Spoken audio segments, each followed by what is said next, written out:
अनिका, तुम सुन रही हो ना मेरी बात? तुम माँ बनने वाली हो अनिका। अनिका को धीरे धीरे होश आने लगा था। तभी डॉक्टर के ये शब्द सुनते ही 18 साल की अनिका की कमजोर आंखें एकदम से चौड़ी हो गई। वो समझ नहीं पा रही थी कि वो आखिर प्रेग्नेंट कैसे हो सकती है। अभी तो उसकी शादी को 24 घंटे भी पूरे नहीं हुए थे और न ही किसी लड़के ने आज तक उसे छुआ था। ऐसे में अनिका प्रेग्नेंट कैसे हो सकती है? जितनी शॉक अनिका थी, उतने ही शॉक उसके पापा भी थे, जो वहीं डॉक्टर की केबिन में खड़े मानो आने वाले तूफान को भांप रहे थे। तभी डॉक्टर ने गौतम से कहा, देखिए मिस्टर गौतम गुलेरिया, मैं समझ सकती हूँ कि आप दोनों इस वक्त बहुत परेशान होंगे, मगर आप लोग कोई भी फैसला ले उसके पहले मैं एक बात बता दूं कि प्रेगनेंसी 4 महीने पार हो चुकी है, so abortion is out of the question. Anika को लग रहा था कि हो न हो डॉक्टर से जरूर कोई गलती हुई होगी, इसलिए नर्स के सहारे खड़ी होते हुए कमजोर अनिका ने थोड़ी ताकत जुटाकर डॉक्टर को डांट दिया, ये आप क्या कह रहे हैं? ये नामुमकिन है। लेकिन डॉक्टर के कुछ बोलने से पहले ही गौतम गुस्से से तिलमिलाकर अनिका के पास आए और उसे जोर से थप्पड़ मार दिया और बोले, इसका जवाब डॉक्टर को नहीं, तुम्हें देना है बेशरम। हॉस्पिटल से बाहर कुछ देर बाद अक्सर कार की बैकसीट पर बैठने वाले गौतम आज अनिका को पीछे बिठाकर खुद ड्राइवर के साथ वाली सीट पर बैठ गए थे, मानो ऐसा करके वो अनिका को अपनी नाराजगी जता रहे हो। अनिका जानती थी कि एक बेटी होने के नाते आज उसने अपने पिता को दुनिया का सबसे बड़ा दुख दिया था, एक बिनब्याही माँ बनकर। इतना दुख उन्हें अनिका की माँ के गुजरने पर भी नहीं हुआ होगा। लेकिन ये सब जानते हुए भी अनिका फिलहाल कुछ भी करने के लिए फिजिकली या मेंटली सक्षम नहीं थी। उसका शरीर कार की बैक सीट पर कमजोरी के साथ साथ शर्म से मानो जम गया था। मनाली भारत का बेहद खूबसूरत शहर है। यहाँ देश विदेश से आए टूरिस्ट्स के कारण शहर में रौनक लगी रहती है, मगर अनिका को ऐसा लग रहा था मानो आज मनाली का हर इंसान उसे सवालिया नजरों से बस एक ही सवाल पूछ रहा हो कि आखिर कौन है इस बच्चे का बाप। लेकिन इसका जवाब तो अनिका के पास भी नहीं था। वो बस नम आंखों से एक ही बात सोच रही थी कि जब आज तक उसे किसी लड़के ने छुआ तक नहीं, तो वो प्रेग्नेंट कैसे हो सकती थी। अनिका इसी उलझन में थी, तभी उसकी कार उसके घर के बहुत ही बड़े गेट से अंदर एंटर होती है। वो गेट बहुत ही पुराना था और उसमें जंगल का चित्र भी बना हुआ था। गुलेरिया हाउस ब्रिटिश के जमाने का मकान था। कहा जाता था यहाँ इंग्लैंड के अधिकारी वैकेशन मनाने आते थे। मकान में पुराने मगर शानदार एंटिक्स, बड़ा गार्डन और बीच में फवारा बना था। लेकिन अच्छे से मेंटेन न करने की वजह से पिछले कुछ सालों से मकान थोड़ा बंजर सा लग रहा था। गौतम ने घर में एंटर होते ही अनिका के रिपोर्ट्स को गुस्से से सोफा पर फेंका और अपने सर पे हाथ रखकर एक घुर्राते हुए शेर की तरह हॉल में इधर से उधर टहलने लगे। अनिका कमजोर शरीर और भारी कदमों से गौतम के पीछे पीछे घर में दाखिल हुई।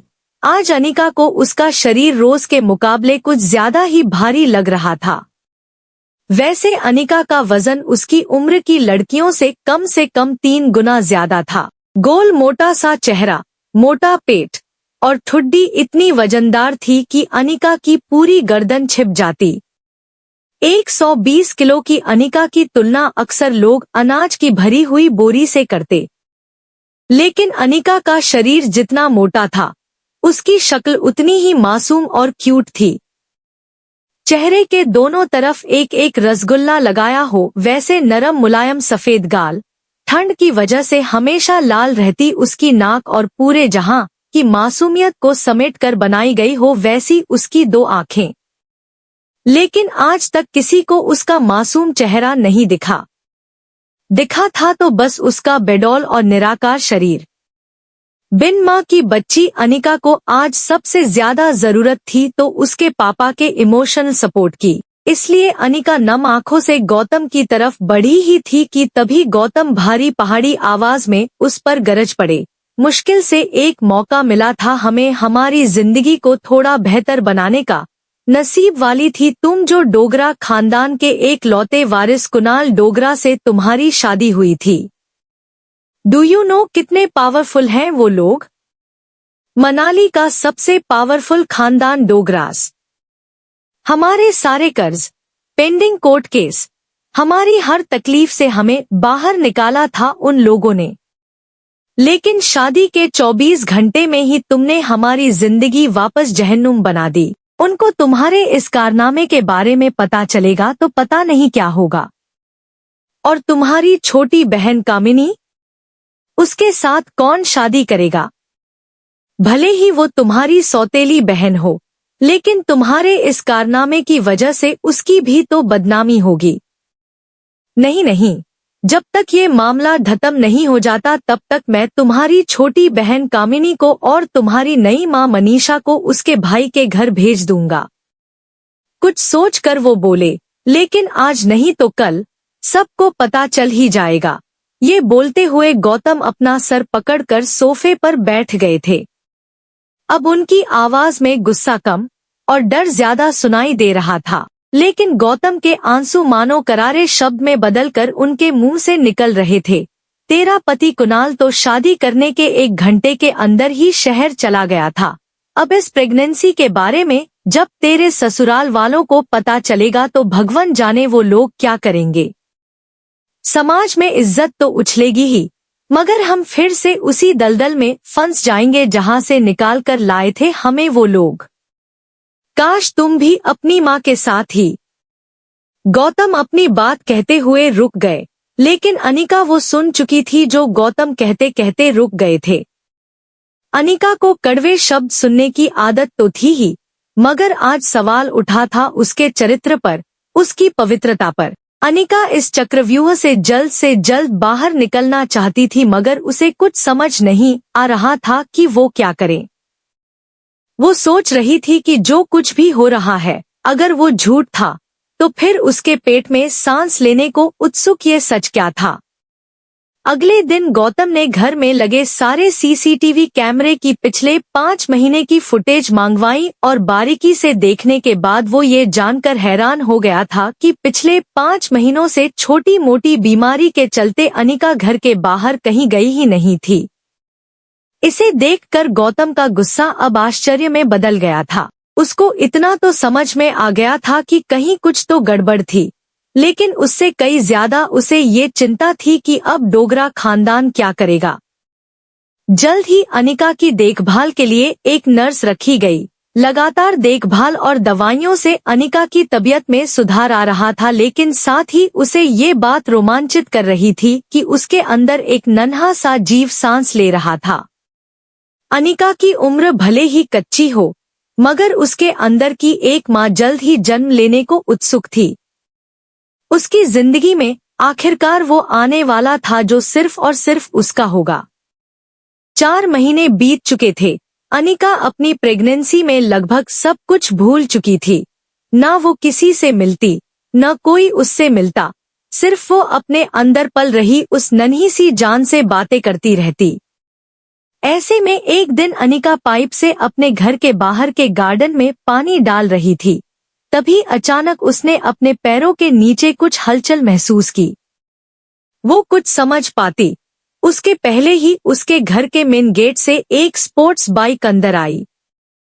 मशीन गन से जैसे गोलियां निकलती है, वैसे ही बाइक की आवाज सुनकर ऐसा लगा मानो बॉर्डर पर जंग शुरू हो गई हो। बाइक की आवाज सुनकर अनिका ने पानी का पाइप छोड़ दिया। उसने जल्दी से दोनों हाथों से अपना पेट पकड़ लिया, जैसे कि वो अपने डरे हुए बच्चे को आंचल में छुपा रही हो। बाइक आकर बंगले की सीढ़ियों के पास रुकी। Leather shoes, tight jeans, dark blue T shirt और चेहरे पर लगे पीले चश्मे के आर पार लड़के की गहरी लाल आंखें साफ दिखाई दे रही थी। अनिका ने जैसे ही उस लड़के को देखा, उसकी धड़कन मानो डर और टेंशन से तेज हो गई। ये लड़का और कोई नहीं, बल्कि अनिका का पति कुणाल डोगरा था जो 21 साल का था। कुणाल अपनी नजर अनिका पर गढ़ाए हुए बड़े ही स्टाइल के साथ बाइक से उतरा और अनिका की तरफ धीरे धीरे आगे बढ़ने लगा। अनिका और कुणाल दोनों ही एक दूसरे को देख रहे थे। कुणाल की शादी अनिका से भले ही उसकी मर्जी के खिलाफ करवाई गई थी, लेकिन अपनी बीवी की कोख में किसी और का बच्चा देखना कोई भी मर्द शायद बर्दाश्त न कर पाए।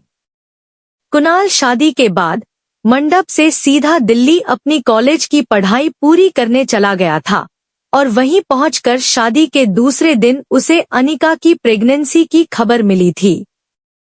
अनिका उस दिन से लगभग रोज सोचती थी कि जिस दिन उसका सामना कुणाल से होगा उस दिन पता नहीं वो कैसे रिएक्ट करेगा। आज जब कुणाल उसके सामने आ रहा था तब पता नहीं क्यों निर्दोष होने के बावजूद डर और शर्म के मारे अनिका को एक अजीब सी बेचैनी महसूस हो रही थी। अनिका तुरंत अपने पापा को फोन लगाती है, लेकिन उनका फोन नहीं लग रहा था। कुणाल को अपनी ओर बढ़ता देख अनिका की घबराहट इतनी बढ़ गई थी कि वो डर के मारे बड़बड़ाने लगी। वो पापा तो नहीं है घर पे। कुणाल अनिका के सामने आकर एरोगेंस के साथ खड़ा था। वो अनिका को ऊपर से नीचे तक देख रहा था। सुजा हुआ चेहरा, 8 महीने की प्रेगनेंसी वाला मोटा पेट, गद्दी जैसे मोटे हाथ और पांव। प्रेगनेंसी की वजह से अनिका पहले से भी ज्यादा मोटी नजर आ रही थी। अनिका को देखकर कुणाल ने अपने होठों को दबाया और एक गहरी सांस लेकर जोर से जमीन पर थूक दिया। ये देखते ही अनिका की कमजोरी मानो अचानक से वापस आ गई हो। वो ठीक से अपने पैरों पर खड़ी नहीं रह पा रही थी, मानो जैसे उसे खुद का शरीर बोझ लग रहा हो। कुणाल गुस्से में घूरते हुए जैसे जैसे आगे बढ़ रहा था, वैसे वैसे अनिका एक डरे सहमे मेमने की तरह घबराकर पीछे होती जा रही थी। ऐसा लग रहा था मानो कुणाल के नुकीले लेदर शूज किसी भी वक्त अनिका के नंगे मुलायम पांव को कुचल देंगे। तभी मेन गेट से गौतम की कार अंदर आकर रुकी। गौतम कार से उतरकर तेज कदमों से कुणाल के पास आया, जैसे कोई सेक्रेटरी अपने बॉस के पीछे भाग रहा हो। गौतम कुणाल के पास आकर उसको कहता है, अरे कुणाल बेटा, आज अचानक से तुमने फोन किया कि तुम आ रहे हो। तुम्हारी कॉलेज में छुट्टियां शुरू हो गई क्या? अपने पापा की ये बात सुनकर अनिका को ऐसा लगा जैसे किसी बड़े से ट्रक ने उसे पीछे से टक्कर मार दी हो और वो जिंदगी और मौत के बीच जूझ रही हो। टेंशन में अनिका की सांसें फूलने लगी और एक पल के लिए वो सांस लेना भूल गई। ठीक उसी पल में अचानक से अनिका के पेट में जोर से दर्द शुरू हो गया। दर्द के मारे अनिका एक झटके से अपने पीठ के बल गिरी और बेहोश होती आंखों से उसने देखा कि गौतम दौड़कर उसके पास आ रहा था। गौतम ने हड़बड़ी में फोन करके एम्बुलेंस को बुला लिया था, लेकिन ये सब देखकर भी कुणाल वही खड़ा बेशर्म और बेसुध बनकर रम के घुट मार रहा था, मानो उसे किसी भी चीज से कोई फर्क नहीं पड़ रहा हो। शाम की मध्यम रोशनी अनिका के सामने धुंधली हो रही थी। उसे बस एक छोटी बच्ची की आवाज सुनाई दे रही थी, मम्मी मम्मी उठो ना मम्मी। देखते ही देखते आज 6 साल बीत चुके थे, लेकिन आज भी वही आवाज अनिका के कानों में गूंज रही थी, मम्मी उठो मम्मी, प्लेन लैंड होने वाला है। फ्लाइट के बिजनेस क्लास की आरामदायक सीट पे सोई अनिका की आंखें झटके से खुली और सामने थी उसकी 6 साल की बेटी रिया। रिया का मासूम चेहरा और उसकी खूबसूरत कत्थई आंखें देखकर अनिका की जान में जान आई। उसका गुजरा हुआ कल कोई बुरे सपने से कम नहीं था। आज अनिका अपनी बेटी रिया के साथ बेंगलुरु से मनाली 6 साल बाद लौट रही थी।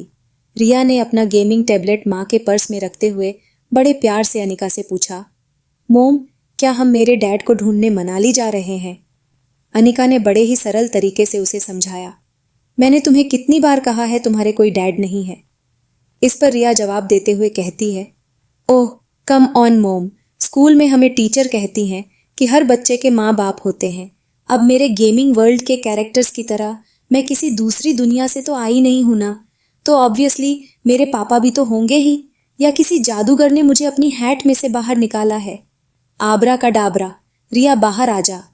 रिया की ये बात पर माँ बेटी दोनों ही जोर से हंस पड़ी ढे। अपनी हंसी पे काबू पाते हुए रिया ने दूसरा सवाल पूछा, तो क्या हम यहाँ मेरे भाई को ढूंढने आए हैं? रिया का ये सवाल सुनकर अनिका एक गहरी सोच में डूब गई। उसे याद आ गया कि कैसे 6 साल पहले अस्पताल में उसने जुड़वा बच्चों को जन्म दिया था और अनिका के पापा की कदकाठी के एक आदमी ने उसके दोनों बच्चों को उससे छीनने की कोशिश की थी। कमजोर अनिका ने बड़ी हिम्मत से उस आदमी का सामना किया और रिया को तो बचा लिया था, मगर अफसोस कि वो अपने बेटे को नहीं बचा पाई और वो आदमी उसके बेटे को लेकर भाग निकला था। इस हाथापाई में अनिका को चोट भी लगी थी। चोट इतनी गहरी थी कि उसका बचना लगभग नामुमकिन था और इसी वजह से अनिका की मौसी उसे अपने साथ बेंगलुरु ले गई थी, जहां अनिका का इलाज हुआ था। हालांकि इन 6 सालों में अनिका पूरी तरह से बदल चुकी थी। हार्मोनल इम्बैलेंस की वजह से बरहा उसका शरीर अब एकदम सामान्य था। घने लंबे कमर तक के बाल, काली नुकीली आंखें, गोरे गोरे गालों के साथ अ परफेक्ट जॉलाइन, गुलाबी पंखुद्दी जैसे नरम होंठ और सुराही सी लंबी गर्दन। शिफॉन की लाल साड़ी में अनिका की कमर ऐसी लग रही थी मानो कोई नदी समंदर से मिलने के लिए करवट ले रही हो। फ्लाइट अटेंडेंट हो या फ्लाइट के अन्य यात्री, सब लोग आते जाते अनिका पर एक नज़र जरूर डालते। मासूमियत से सवाल कर रही रिया को ये नहीं पता था कि अनिका के मनाली लौटने का मुख्य कारण ये था कि पिछले 6 सालों में कुणाल के दादाजी किसी भी हालत में अनिका और कुणाल की शादी तोड़ने की मंजूरी नहीं दे रहे थे।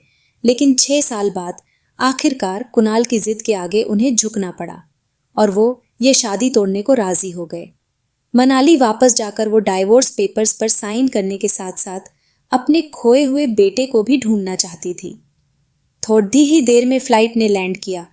मनाली की जमीन पर कदम रखते ही न जाने क्यों अनिका की बाईं आंख फड़कने लगी। उसे ऐसा लगा कि आगे जरूर कुछ बुरा होने वाला था। वो ये सोचकर लगेज काउंटर की तरफ बढ़ ही रही थी, तभी उसकी नजर पीछे की तरफ पड़ी, जहां फ्लाइट के सभी यात्री मुस्कुराकर उसी को देखते हुए आगे बढ़ रहे थे, मानो सब उसकी खूबसूरती में गुम होकर उसके पीछे पीछे चले आ रहे हो। अनिका थोड़ी कॉन्शियस होकर और रिया को संभालते हुए फटाफट आगे चलने लगी। लगेज काउंटर पर से जैसे ही अनिका अपना लगेज लेने के लिए झुकी, फटाक से 3 और लोग भागकर आए और उसका लगेज उठाकर अनिका को देने लगे, मानो सब इसी बहाने अनिका से बात करने की कोशिश करना चाहते हो। अनिका चुपचाप अपना लगेज ट्राली पर डालकर और रिया का हाथ पकड़ी से कर एयरपोर्ट के बाहर की तरफ निकलने लगी। तभी उसके फोन पर उसके पापा गौतम का फोन आया। अनिका के फोन उठाते ही गौतम ने बिना कोई खैर खबर पूछे अनिका से कहा, कुणाल तुम्हें लेने एयरपोर्ट आ रहा है, उसके साथ सीधे घर आ जाना। यहाँ तुम्हें 2 पेपर साइन करने हैं, एक डिवोर्स पेपर्स और दूसरे वो। इतना कहकर गौतम अटक गया और फिर कुछ सोचकर वो आगे कहा, खैर तुम घर आओ, मैं तुम्हें सब बताता हूँ।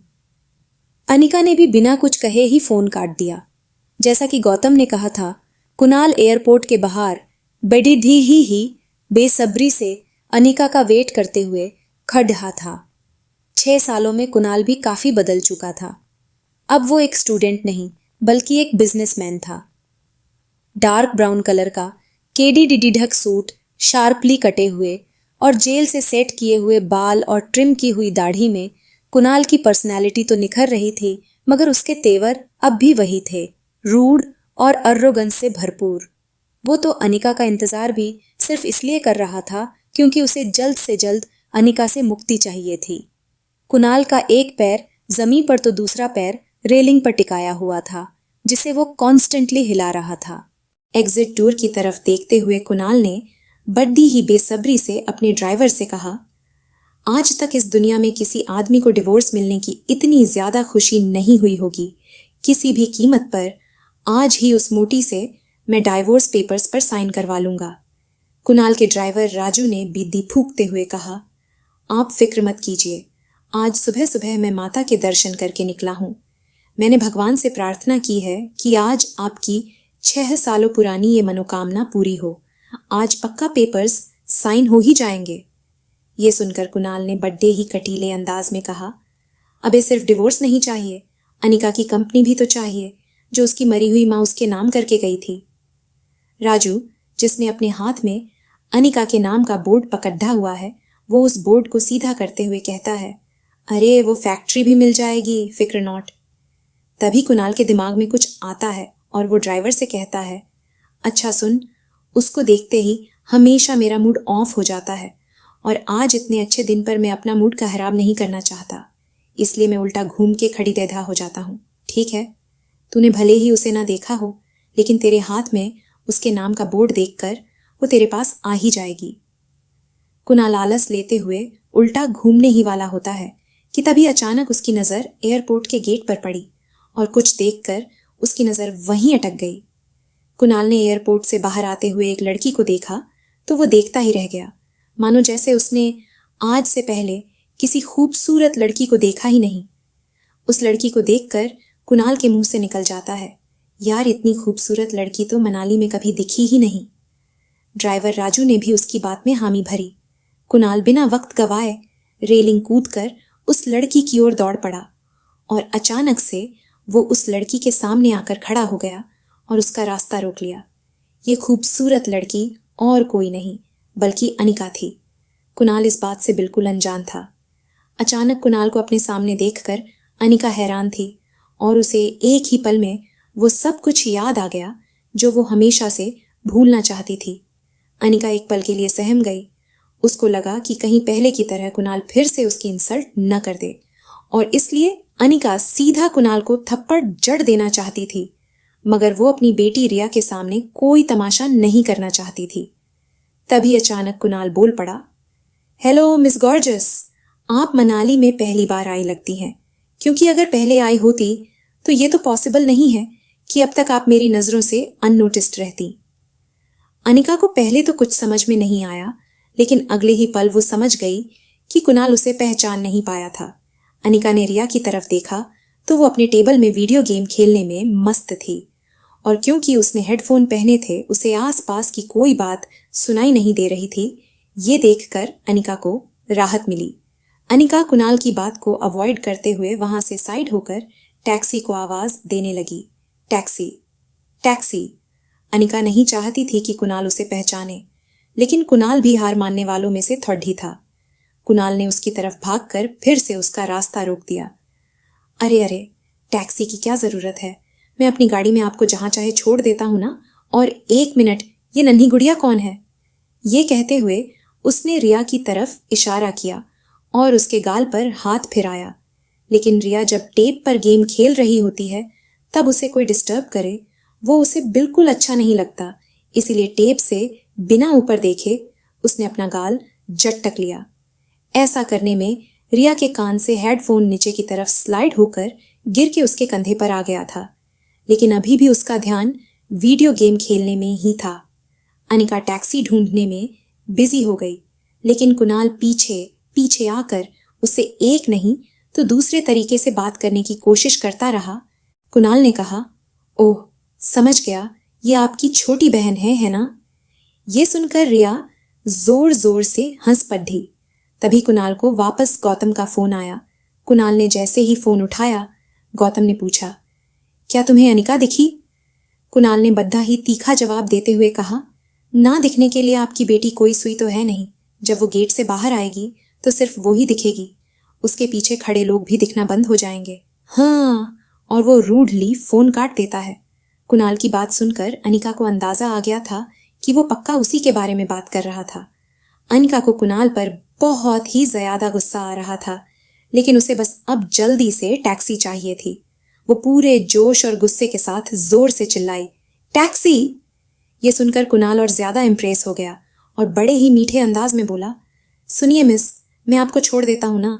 वैसे भी मैं जिसे लेने आया था लगता है वो आई ही नहीं।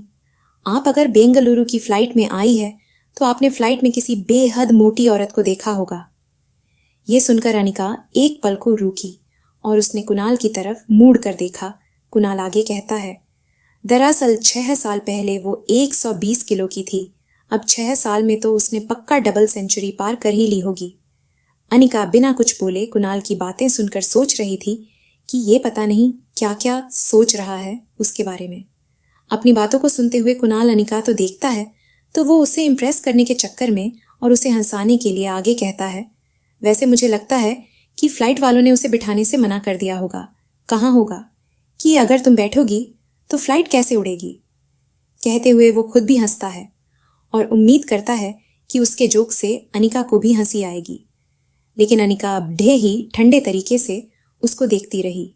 अनिका को हंसता हुआ न देखकर कुणाल ने भी अपनी हंसी रोकी और बोला, अजी छोड़िए, मैं भी किसकी बातें लेकर बैठ गया, कहाँ आप और कहाँ वो। तभी एक टैक्सी अनिका के पास आकर रुक गई। दूसरी ओर पीछे से कुणाल का ड्राइवर हाथ में अनिका गुलेरिया का बोर्ड लेकर दौड़ा चला आ रहा था। वो आकर कुणाल के बाजू में खड़ा हो गया, मानो वो कुणाल को कुछ बताने आया हो। अनिका ने जल्दी जल्दी में रिया को टैक्सी में बिठाया और खुद जब टैक्सी में बैठने जा रही थी तब कुणाल ने थोड़ा मायूस होते हुए कहा, वैसे आपको मनाली में किसी भी चीज की जरूरत हो तो सिर्फ एक ही नाम याद रखिएगा, कुणाल डोगरा। किसी से भी मेरा नाम पूछिएगा, मेरे घर तक छोड़ जाएगा आपको। टैक्सी वहां से निकलने ही वाली थी कि तभी कुणाल ने टैक्सी रोकी और विंडो के पास झुककर बड़े ही फ्लर्टी अंदाज में कहा, अरे मिस अपना नाम तो बताती जाओ। इसके सुनकर अनिका ने कुणाल को देखते हुए अपनी आंखों से काला चश्मा निकाला और बड़े ही तेज और कटीली नजर से कुणाल को देखते हुए बिना किसी भी हाव भाव के धीरे से कहा, अनिका गुलेरिया।